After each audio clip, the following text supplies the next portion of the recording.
Okay, let's try this again.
All right, give me 1 sec. I got like a million and one things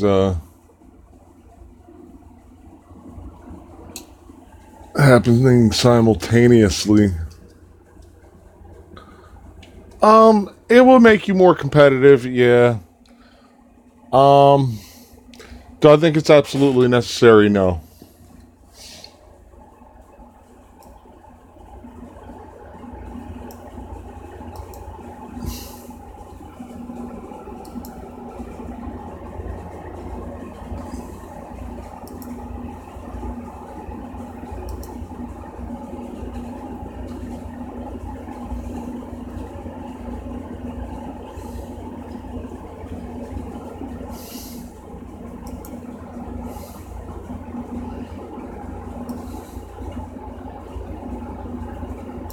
Can everybody hear my audio okay?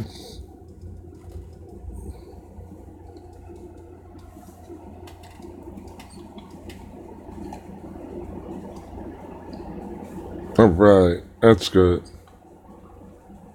I don't know. It's like the first time around when you try to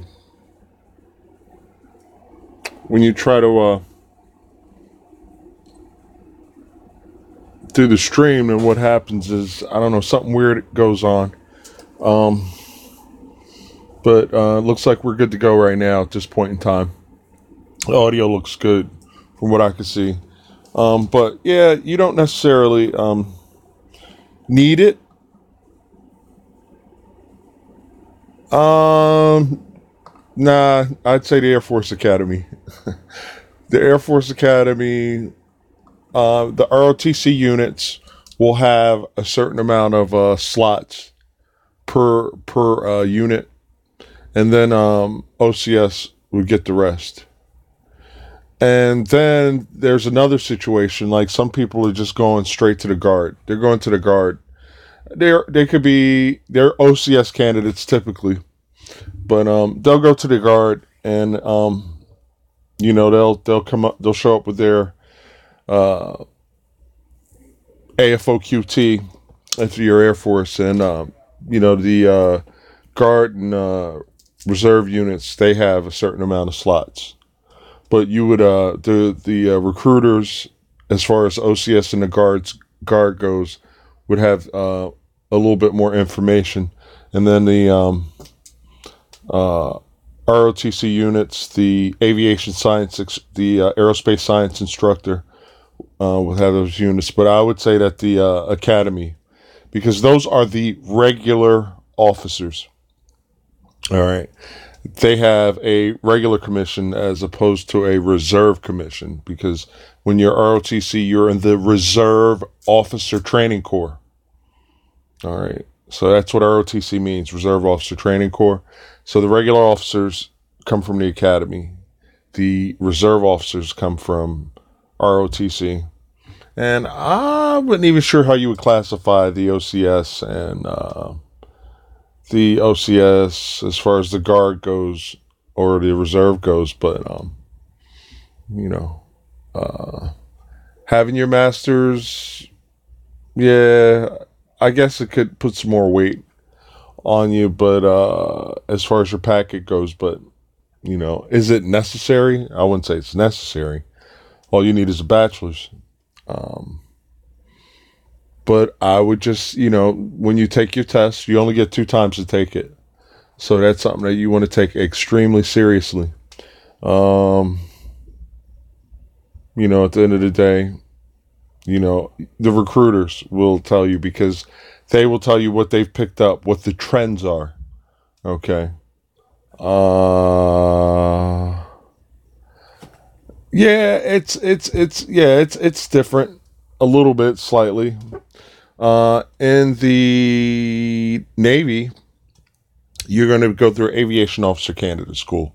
You're going to take the aviation selection test battery. And check out. Okay, we got a question. Awesome, Katasha. Thank you. All right, so I'll finish up with that. But yeah, you're gonna take the aviation selection test battery.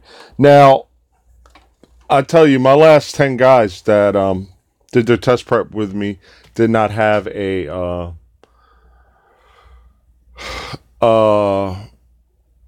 they didn't have a master's degree. You know, they just had really, really good scores, and you know, they're going to be student naval aviators if they're not already in API or primary right now. So they didn't have a master's degree; they just had a bachelor's. Okay, so our first question of the evening.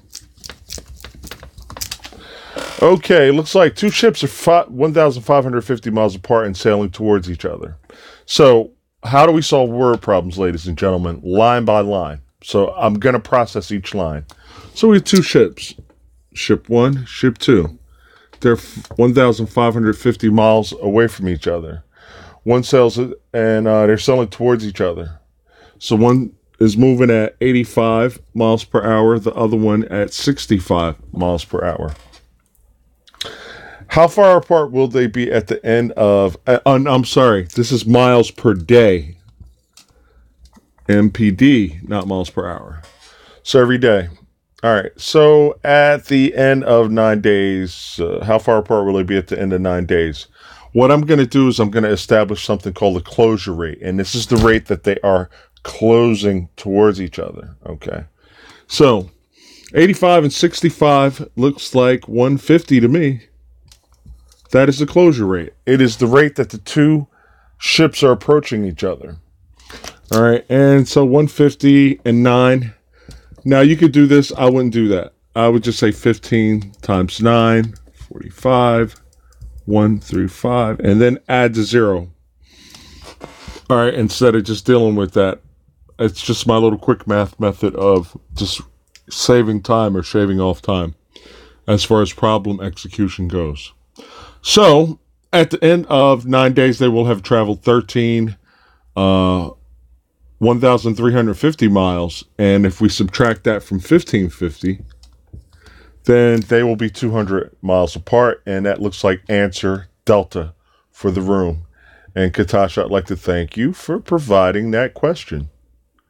You can send more questions to KenoThomas@gmail.com just for tonight. I don't have my other email open, so I'm already here in Gmail right now. And so you can just send pictures. You can send pictures. You can take a photo of the question with your smartphone, and you know, and I'll continue to answer any questions or problems that you guys may have.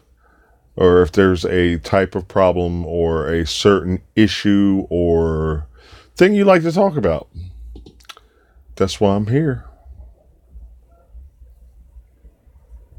And please hit the thumbs up button for me.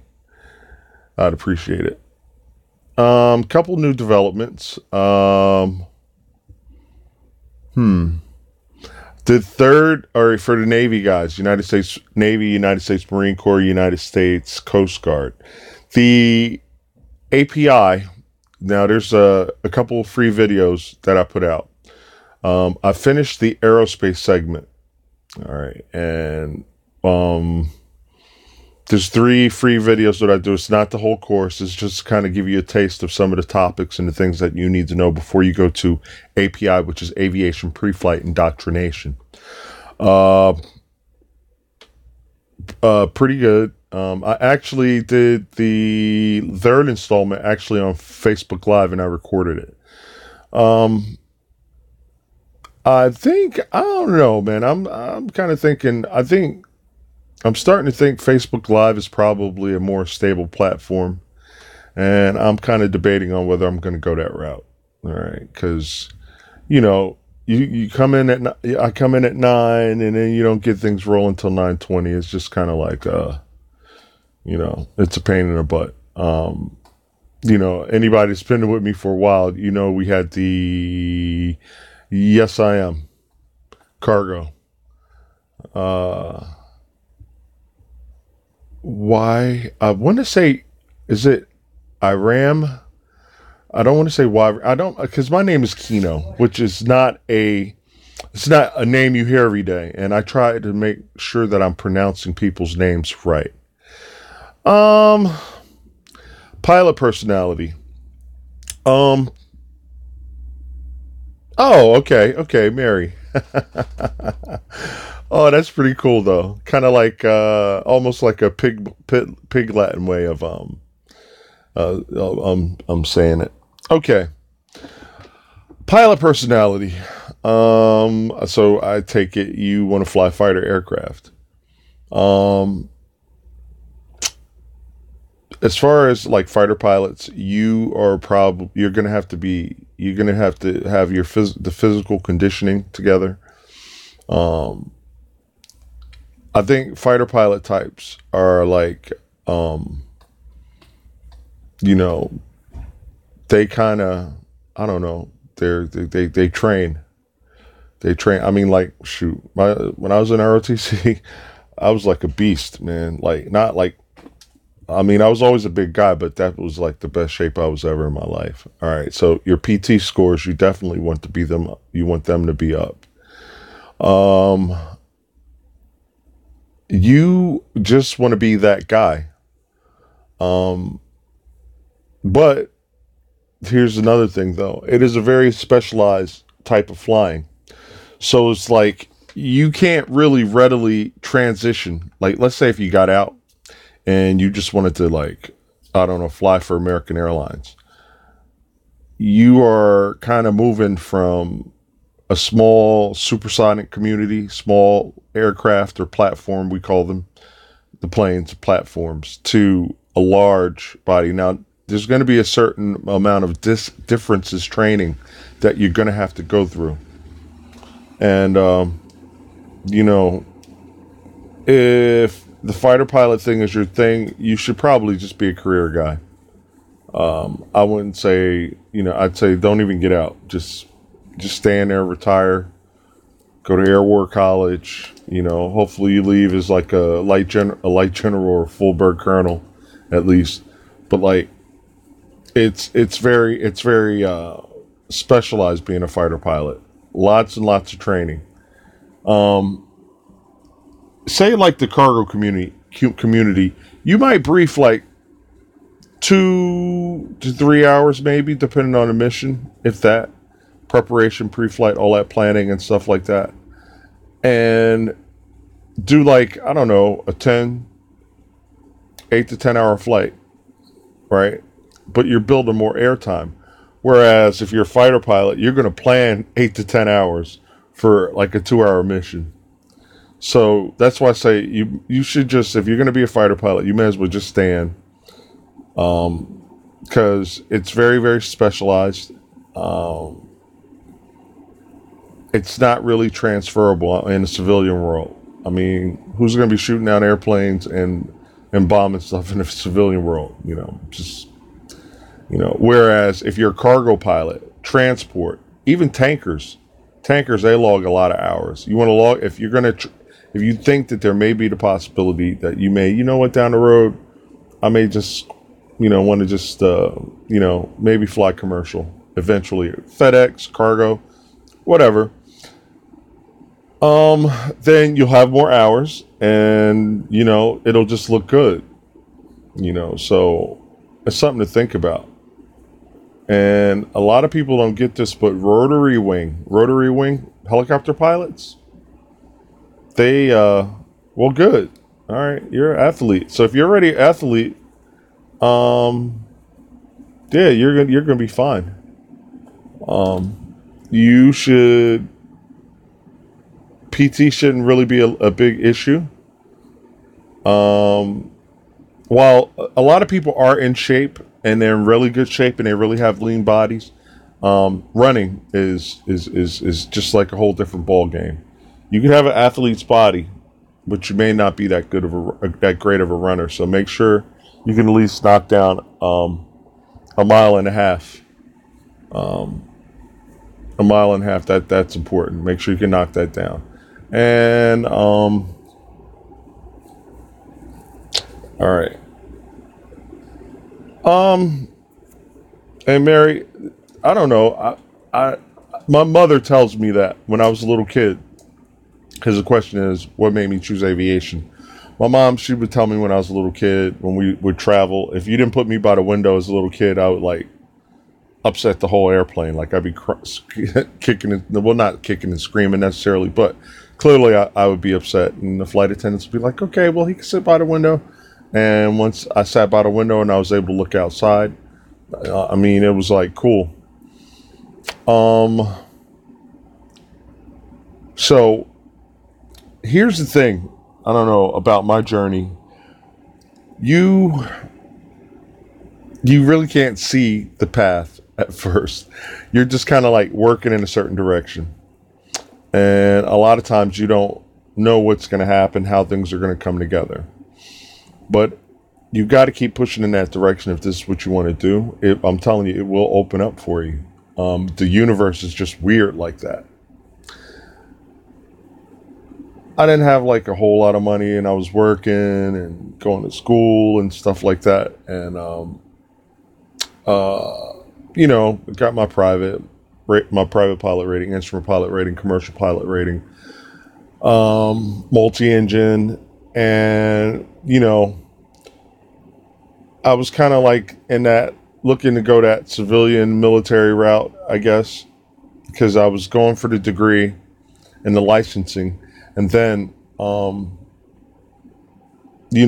as a flight instructor, I actually taught at the school where I finished up, and the whole thing is about building hours. It's about building hours because at the flight instructor level, you are a licensed commercial pilot. Now, just because you have a commercial pilot's license doesn't mean you can just jump in a jet and go.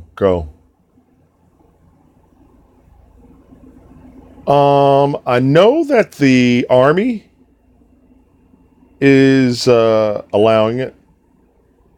I know that the Army is allowing it. The recruiter will be better equipped to answer that question as far as LASIK. Um, yeah, because some people are letting it, but I think it's being more and more allowed to be used, the LASIK surgery. Shout out to Matt. I think Matt got LASIK. He's an Army helicopter pilot. No, this is that require eye correction surgery. So I know some branches are allowing LASIK to be used. But you could talk to your recruiter, or you could probably Google and do some research. Questions, folks.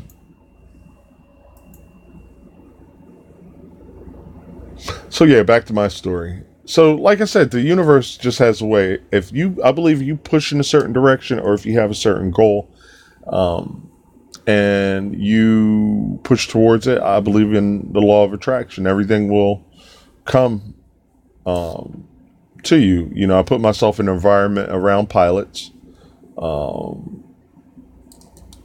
And for you guys that are kids, or if you have, when you have like, younger cousins and stuff like that. The best program in the world is called the Civil Air Patrol. The Civil Air Patrol. The Civil Air Patrol is the best program for people that are aspiring to be military pilots. I was a Civil Air Patrol cadet. The Civil Air Patrol is cool. They actually do search and rescue exercises. And as a cadet, you could participate in the search and rescue exercises, search teams, locating emergency locator transmitters of a crashed aircraft and stuff like that. It is an auxiliary of the Air Force.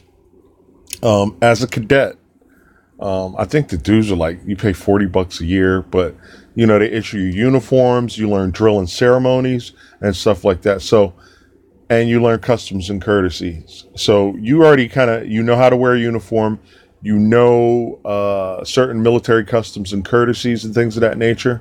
And the Civil Air Patrol is great. And even as an adult, you can join as a senior member and actually fly. But the thing about it for the cadets, a lot of flight instructors are in the Civil Air Patrol. So when you fly with those flight instructors, they can actually endorse your logbook for time towards your private pilot certificate. So when I was a cadet, we had our commander, Cynthia Hall. We had Captain Sam Williamson, Captain Jesse Bell, Derek Henry, Jesse, Derek, Captain Williamson. Gosh, I can't remember another lady's name. These they were great, and they were reaching out to kids to get them, acclimated to the flight environment. So to me, it's better than even an initial flight screening, because you're always around airplanes, you're always around pilots, and you're in that environment. You learn how the other pilots became pilots, what they did. You fly with them, you learn from them, navigation, meteorology, weather. I mean, it's kind of like, the Civil Air Patrol is kind of like junior ROTC on steroids, because JROTC, they don't have airplanes. The Civil Air Patrol actually has airplanes, and they actually use them for search and rescue missions. The senior staff.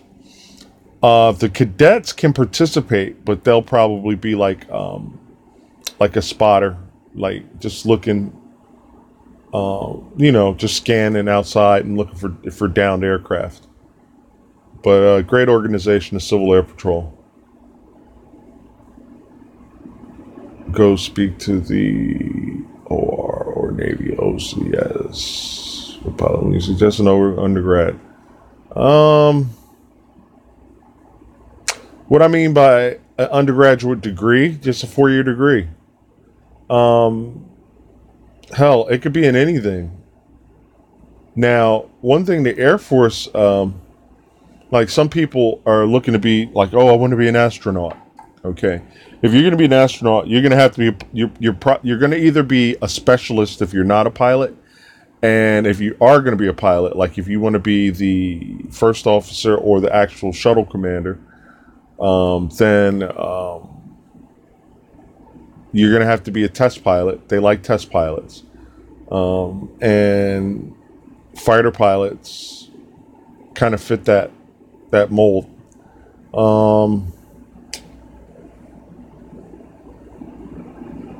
Yeah. And you're going to have an engineering degree. All right. And then so at some point you'll probably leave the military, go right to NASA. So it's like a golden spoon job after another golden spoon job, because they're going to pay you like crazy. What looks great on those if they have no military background. You want to try to have a really good GPA. You really want to,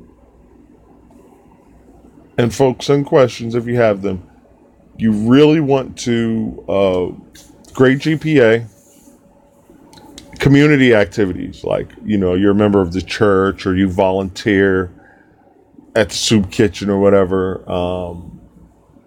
You can get letters of recommendations for people about your character.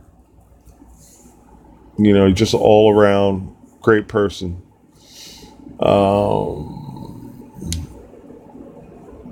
If you know anybody in the government, like, your mayor, your pastor, or clergy person, I should say, because everybody's not. And I don't want to get into the religion thing. I don't have a pastor. I have a rabbi. Like, okay, I'm not, So the clergy, in the military, they call it a clergy. No, it's not clergy. It's the chaplain. Is it chaplain? Yeah, I think so. That's what they call it. But the religious leader, let's just say that.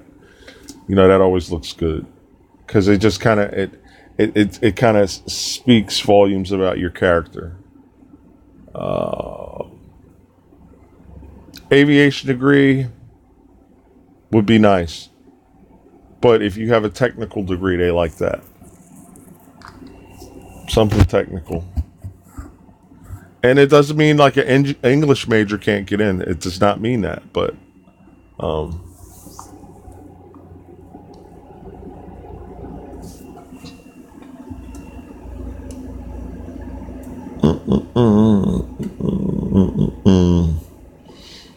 right, 5 in the room. I don't see any questions. Figures, right? Whoa, all right. Did I? Yeah, you did.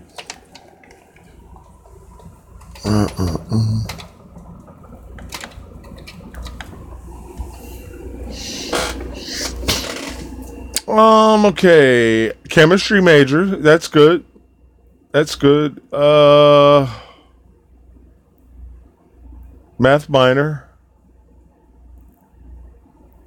Aerospace engineering. At some point in my life as a pilot. Should I go after that? Do that after undergrad? You could, but it's like it's not. I'm telling you, it's not necessary. You want a really strong score on your AFOQT. If flying is what you want to do, you want a strong score on your AFOQT. Make sure. Oh, I keep saying AFOQT, and you're in the Navy. I'm sorry. Should I go through OCS after I graduate college and then get on at the Navy? Yeah, you could do that. You could do that, Mary. You could do that, definitely. And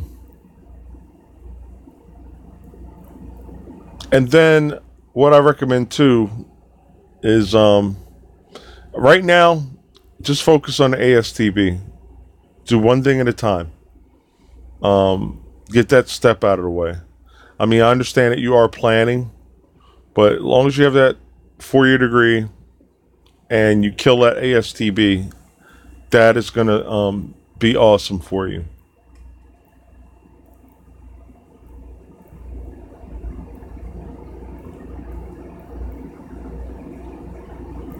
And, oh yeah, also everybody in the room, I'd like you to follow me at STEM with Kino on Facebook. Please follow me. Is computer science a degree? Yeah. Yes.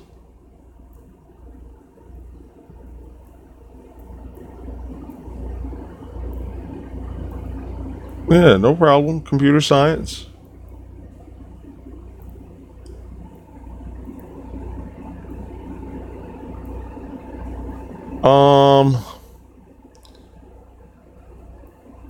Pilots in the Air Force, pilots they make rank like crazy. The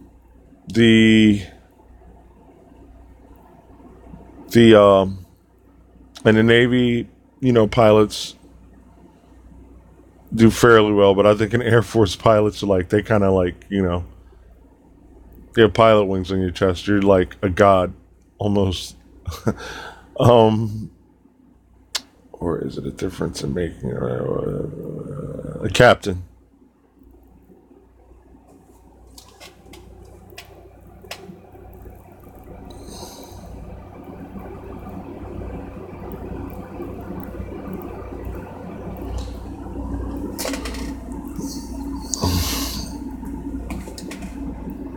And Thomas, welcome to the room. Thomas, what test are you preparing for? And who's all in the room, though? Seriously, your location and test you're preparing for. 10% of 25% of 750. Thanks for the question, Katasha. All right. Okay, what is 10% of 25% of 750? Pensacola. Oh, man, you're right down there, man. You have T6s and T. Oh, my gosh. I would love to live down there, man. That is like awesome, dude. You got all kinds of air traffic buzzing over your head, man. Pensacola is like that's the home of naval aviation. All right. Okay, Georgia. Yeah, man. No. Okay, let's see. All right, Katasha. 10% of 25% of 750. All right, so we have 750. That is 750. Now, a couple ways you could do this. All right. We want to know 10% of 25%. So first we have to establish 25%. So there's a couple things you could do. You could divide by 4. You could multiply by 0.25. 750 divided by 4 or multiply by 0.25. Either one of those methods will get you your number to get you down to 25%. So what I will do is I like to divide by 4. 1, 4, 3, 8,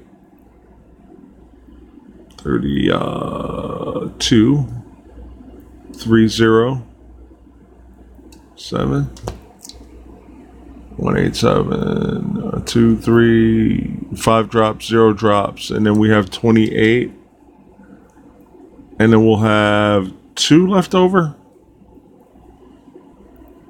and we will have a decimal. And since I have multiple choice, I'm not even going to take it that far. I'll just say 187. So that is 25%. Now, if I want to know 10% of anything, what I'm going to do is just take the decimal, move it over 1 point. All right. I'm watching my delay. Move it over 1 point. And 18.7 would be the answer. Thanks for the question, Katasha. And keep them coming as well, Katasha.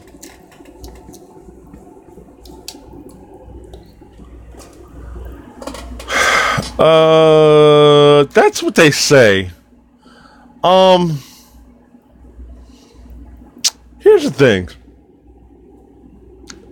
Officers that graduate the academy are going to be looked at differently. Like, these, it's kind of like they feel like, oh, they're cut from a different cloth. Now, I believe most of your academy people, these are going to be like, they're going to shoot like a rocket as far as rank. As long as they make the network and make the right connections, which they will already have the right connections because, people that graduate from academies, they kind of like, oh, I graduated in 64. Oh, I graduated in 75. They're naturally going to have like a connection or brotherhood. So, and then, hell,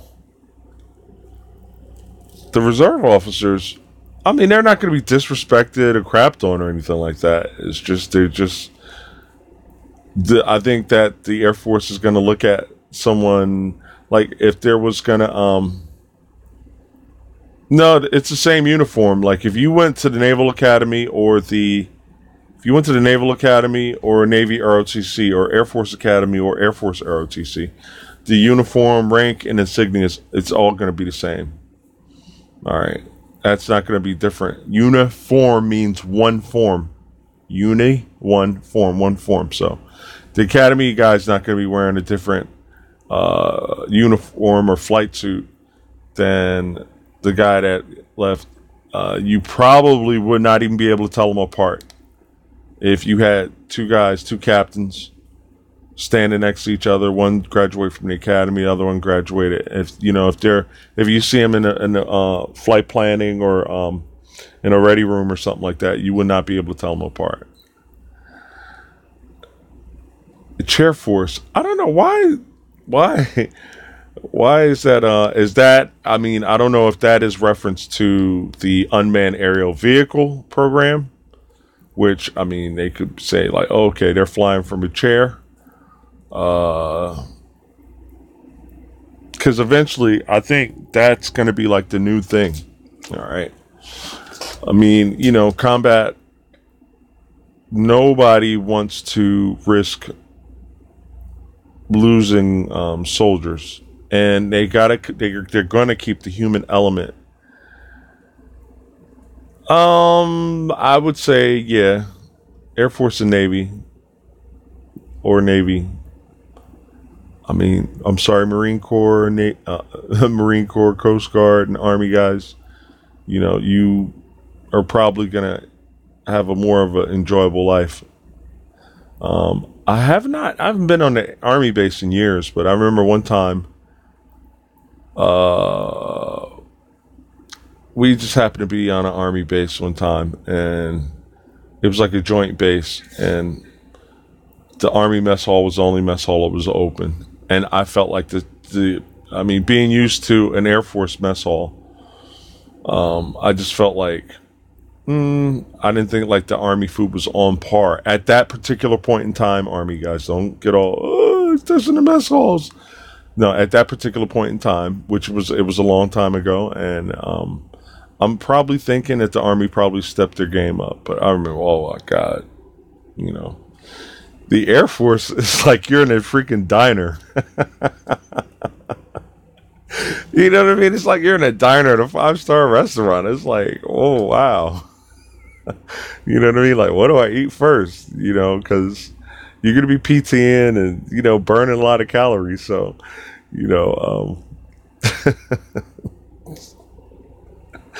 it's like, wow.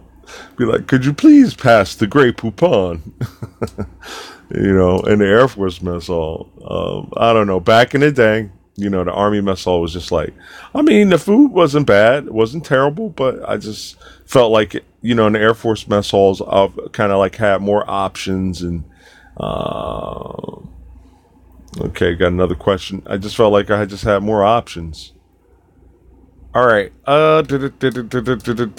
Tickets for movie admissions for adults are $4 each. All right. I've seen this question before, I think. All right. Tickets for movie admissions are $4 each, but half price is charged for children. If 265 adult tickets were sold and the box office collected $1,200, how many children's tickets were sold?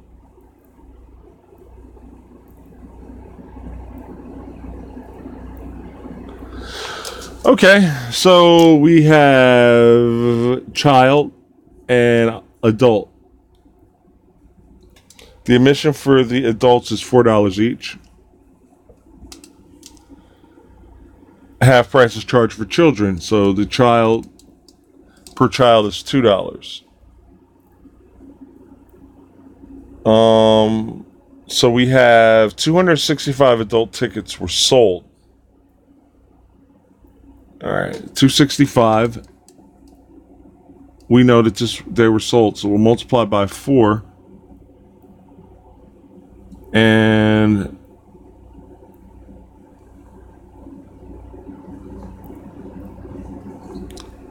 $1,060. So if they collected $1,060, we take the $1,200 minus $1,060 because that is the yield of adult tickets. 0, 1, 4, $140. Divide that by 2. I would say, let me see, was that the total collected? Yeah.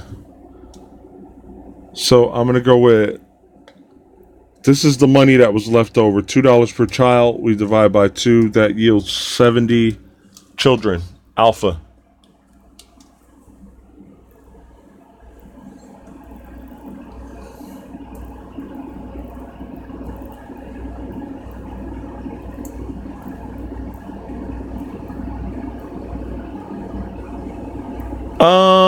I really don't know. I don't know about this area. I don't know about the Space Corps. I've heard of Space Camp,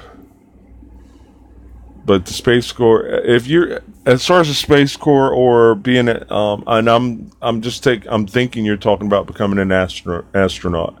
You're definitely going to need an engineering degree. There's no getting around it.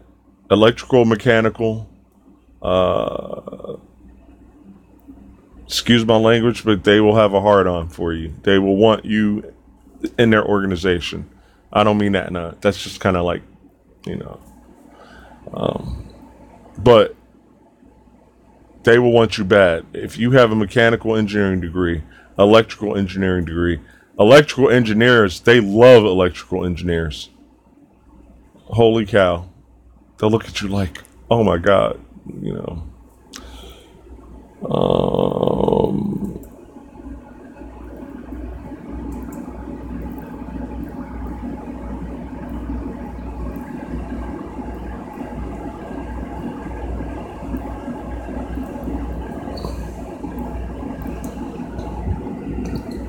Katasha, keep those questions coming.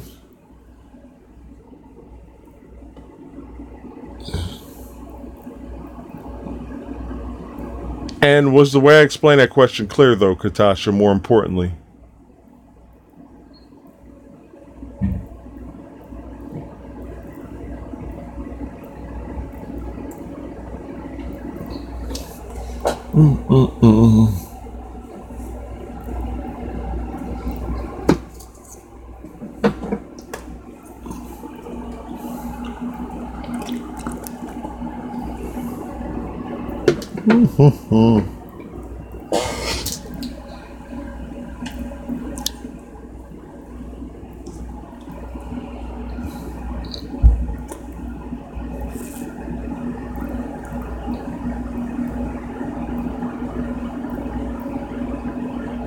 Okay, military unit has 360 members and 20% are officers. How many members of the unit are enlisted? Well, again, a military unit has 360 units, 20% are officers. So 360, just move the decimal over one space. That will give you 10%. 20% will be double that number. 36 plus 36 is 72. Subtract 360. Well, do this. 360 minus 72 is your answer, which has got to be 288 delta. And just let me know if that was clear.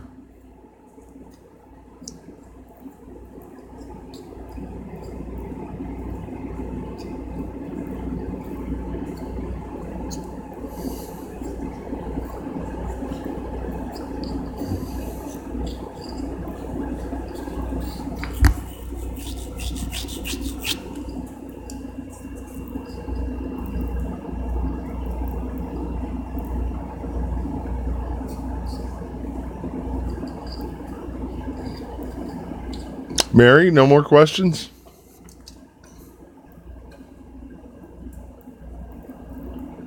Mary was like a news reporter a minute ago. Which I don't mind. That's what I'm here for.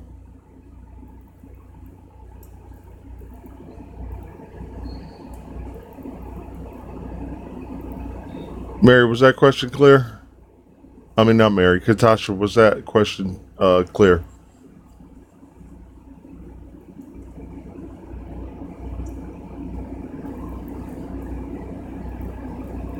All right, ASTB Colorado. A cash box contains a certain number of coins. 63 are dimes, 36 are nickels. 63 are dimes, 36 are nickels.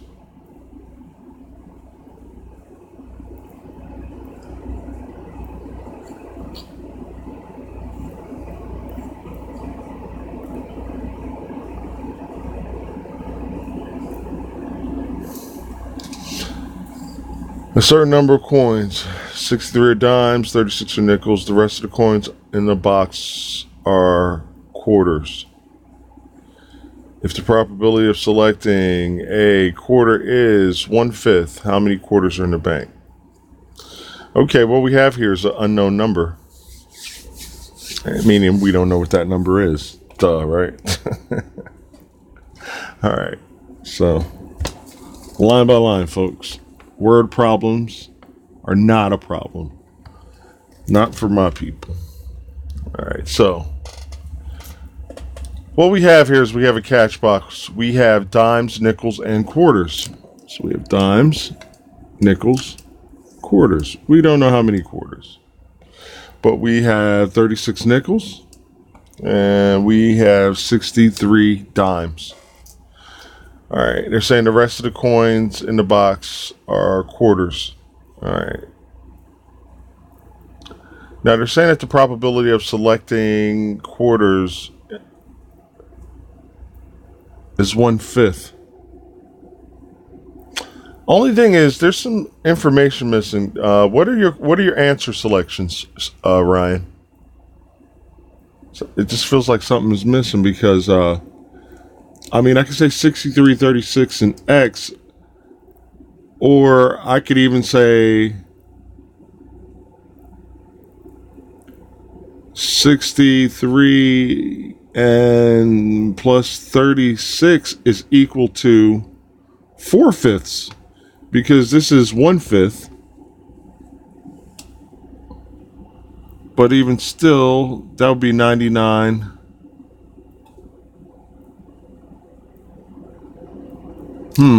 Wait a minute. 99.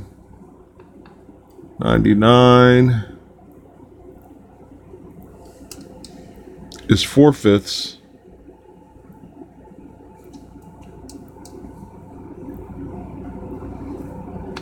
99 is equal to 4/5.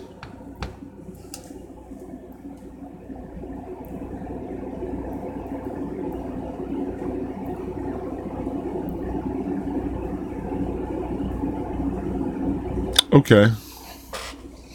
I'll set up a proportion. What is 4/5? 0.8. All right. So we'll say this is 0.8. So 99 is 0.8 because if the quarters is 1/5, then that means dimes and nickels is 4/5. And we will set this to 0.1. And 0.8. So we cross multiply 9.9.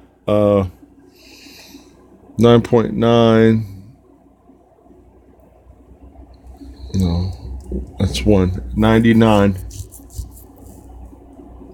Now this represents 99 represents 80% of the total number of coins. So we got to see what 1% is. So if we multiply 99, making sure I'm still in the camera, 99 times 1 divided by 8.1, or I'm sorry, 0.8. What's wrong with me today, folks? 99. All right, this has to come over 1 decimal point. This comes up and up. 8, 19, 2, 16, 3, 0, 3.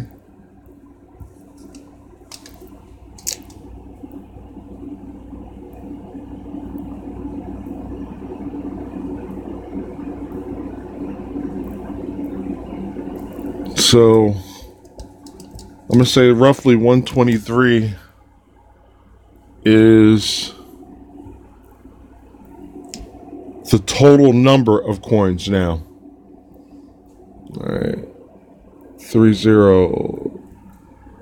And that's a estimation. So if 123 is the total number of coins,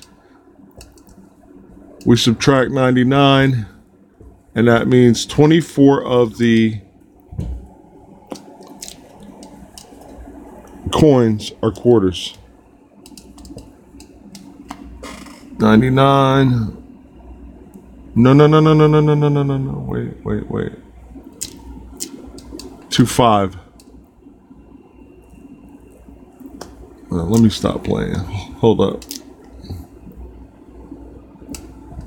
13, 4, 11, 24, 24. You know, so even sometimes I jump the gun, but I always stop when it doesn't look right. So I will go with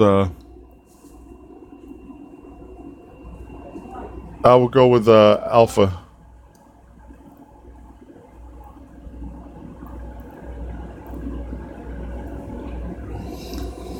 So to recap, we were told that we had 63 dimes, 36 nickels, and an unknown amount of quarters. But they said that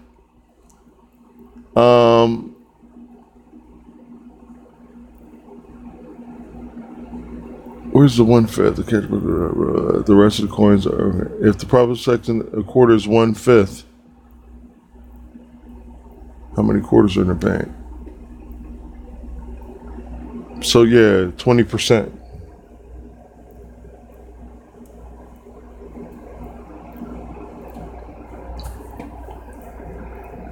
Mm. 1/5, 4/5. Okay, yeah. All right. So we have dimes, we have nickels, we had unknown quarters. We took the 63 and the 33, and we set up a ratio. I use 0.8 because the 0.8 is 4/5 in decimal form. All right. So I just set up a ratio. 99 is 0.8, and then we had an unknown here. So what I did was cross multiply and divide. 99 times 1 is 99 divided by 8.8 brings us to about 123. 123 minus 99 will give us 24.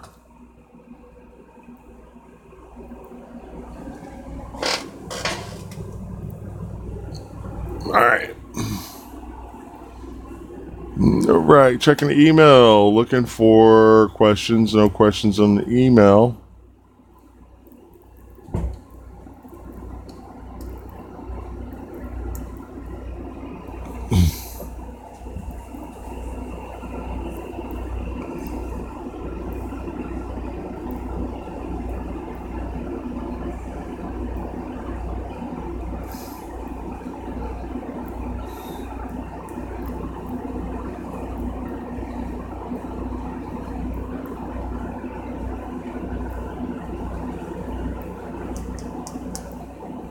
Okay, Katasha. We only have a couple more minutes. Ryan, kick him out. Let's see. Did I don't know. I feel like I'm. Okay, we asked. Okay, all those questions were answered.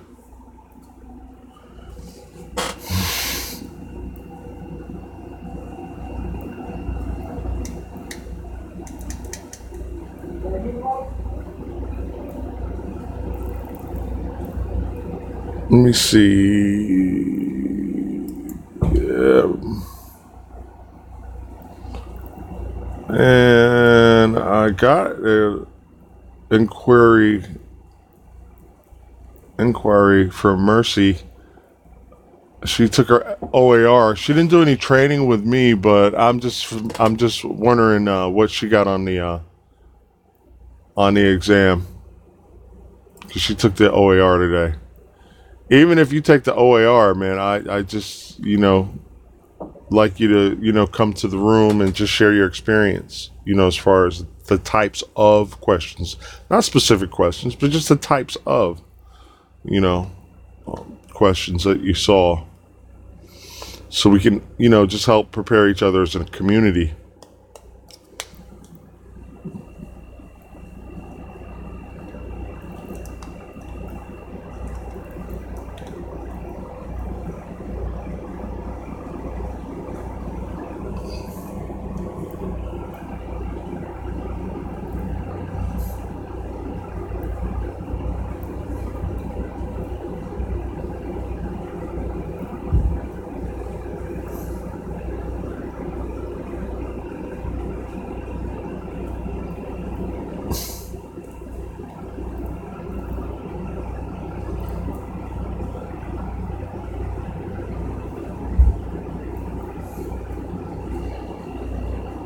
Yes, my favorite. I love mixture problems.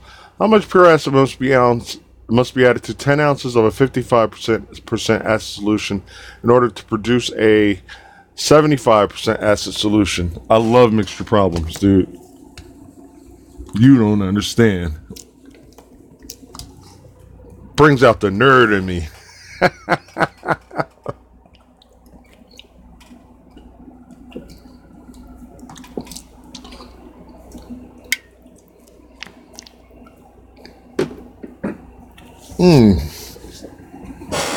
Okay. Where are we at time wise? Yeah, 3 more minutes. This will be our last question. How much pure acid must be, and anybody that has watched my videos know that I do a container method. So you take this container, and you take this container, and you're going to make this container. Now, we have amounts in the tops, and we have the percentages in the bottom, but we write them in decimal form. All right. So our first container is 10 ounces at 55%. So 10 ounces at 0.55, which is 55%. And then we have an unknown because they're asking how much are we going to add?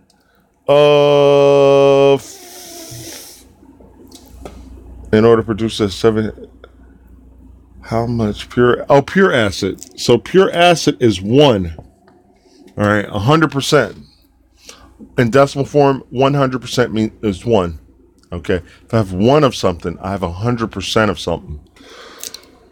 And we want to know what's our new percentage? 75%. So we want 0.75 at the end of the day. That is our percentage in decimal form that we want to yield when we mix these two containers. So I have a vertical, and up and left. All right. So this helps me form my equation. So 10 times 0.55 plus x times 1 equals 0.75 times the sum of 10 plus x, which is the unknown because we don't know how much we're going to put in. Now, the 75 comes from here, and the 10 plus x is these two containers, the amounts added. So we have vertical, percentage up and over, which is the sums of the two containers. So percentage times the sum of the two containers. All right. So we multiply this by 10. It should be, the decimal point should just move over. So that's 5.5 plus 1x equals, multiplying by 10, 7.5 plus 0.75x. 0.75 is multiplied by 10, and it is multiplied by x. So now, x is bigger on this side because this is 1 and this is 0.75. So that's where I tend to want to put my x at, or I want my variable to be on that side. So when 0.75 jumps, it leaves us with 0.25x is equal to, and 5.5 jumps over, and then we get 2. Because 7.5 minus 5.5 is just going to leave us with 2. So now what we need to do is divide both sides by 0.25, and I'm checking my screen, seeing where I'm at, make sure I'm not running out. So I'll leave it up here. All right. So 0.25 and 2. All right. Because we're going to divide both sides by 0.25. So 2 is going to be divided by 0.25, but we can't leave it like this. We have a decimal here, and we have a decimal here. So we have to come over 2 spaces here, and come over 2 spaces here, and bring this upward. How many times does 25 go into 200? 8 times. 8. So we have to add 8 ounces of pure acid in order to raise this from a 55% solution to a 75% solution. I love mixture problems because I had such a hard time with them, and then now I know how to use them like crazy and teach it. It's like, I'm like, wow, I love teaching mixture problems. So, if you guys are on Facebook, please look me up and follow me on stemwithkino.com. And we're here every Friday night. This is recorded every Friday night. I'm here pretty much 9 to 11. We do like about an hour. And then for my clients that work with me during the week, I do a special 1 hour session for those guys. Again, keep your eyes open for the aviation pre-flight indoctrination and undergraduate pilot training prep. That is for United States Navy, Marine Corps, and Coast Guard, student naval aviator applicants, and the undergraduate pilot training is for the United States Air Force applicants. The SIFT, it helps with the SIFT if you're taking a SIFT and if you're going to be a rotary wing pilot as well. So API, the next section is going to be engine propulsion systems and navigation. I have not figured out which one I'm going to do yet, but if you are subscribed to me, you will see the video pop up. But Thursday nights, I want to say 8. Yeah, Thursday night at 8. I'll be on Facebook Live with that. So I try to keep that separated because this is for people that have already passed the test. They're going to be a student naval aviator. They're going to flight school. So, but at any rate, please follow me anyway on stemwithkino.com. So that's our hour. I thank you guys for watching. That's really about it. See you next week.